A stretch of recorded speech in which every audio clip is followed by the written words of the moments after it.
Now, sports coverage in the Panhandle spirit with Lee Baker.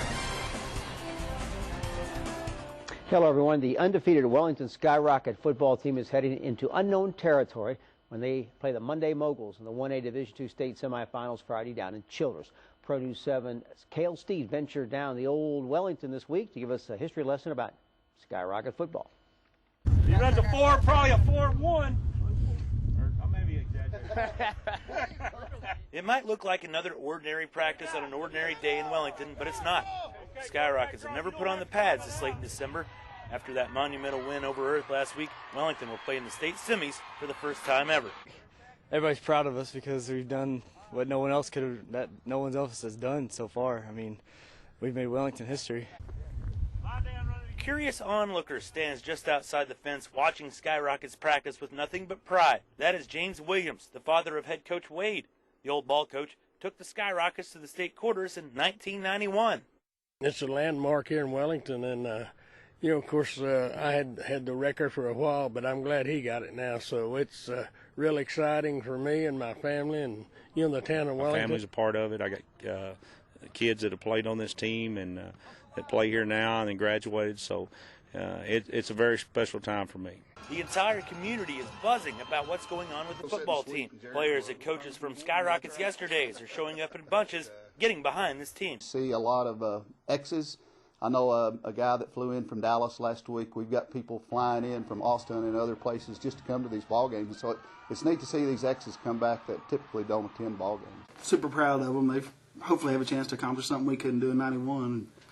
Go ahead and get it done. One game away from the state finals, one game away from the mecca of all stadiums. But in order to do that, they'll have to go through a dangerous Monday team. And believe me, Coach Williams is burning that into his players' heads. I told the kids, you know, we're going to play this one play at a time. If you can win every play, then you have a chance to go to Jerry's house. And that's what we're looking for. We're 48 minutes from there. But if you can play every play and win every play, then we have that opportunity. That last 48 minutes will be played Friday for a trip to the state championship, 7:30 in Childress. Cale Steed, Pro News 7 Sports.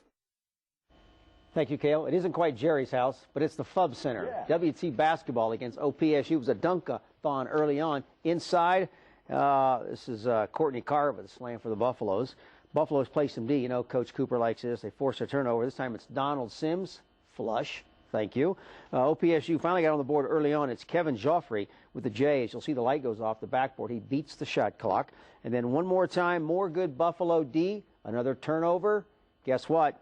Flusharoo. Let's go to the scoreboard. The Buffs win. They're now 7-1. The Eastern New Mexico women lose at Texas Women's University tonight. And in the Big 12, the Aggie men win. Hoo-hoo, Steve Kirsch. And the Texas Tech Lady Raiders roll over UTA.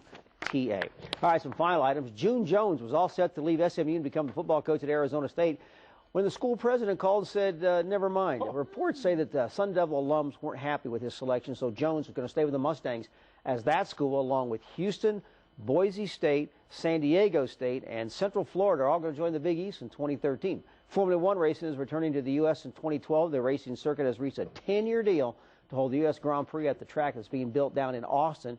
And Brooks Bailey of the Bulls has been named the North American Hockey League Player of the Month for November. 17 points in 10 games, 5 game winners, and 3 game-winning goals. That's all pretty good stats.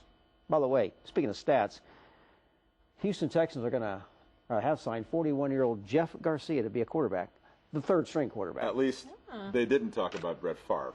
That's a good story there. No, he was mentioned as the Bears' possible quarterback. Right. But only in passing. Yes, thank goodness it didn't fortunately. happen. Oh, my goodness. All right, thank you, Lee. Dogs don't always get along with cats and vice versa. But 2 kittens in Iowa tonight are pretty happy that one particular dog cared about them. An unreal rescue next.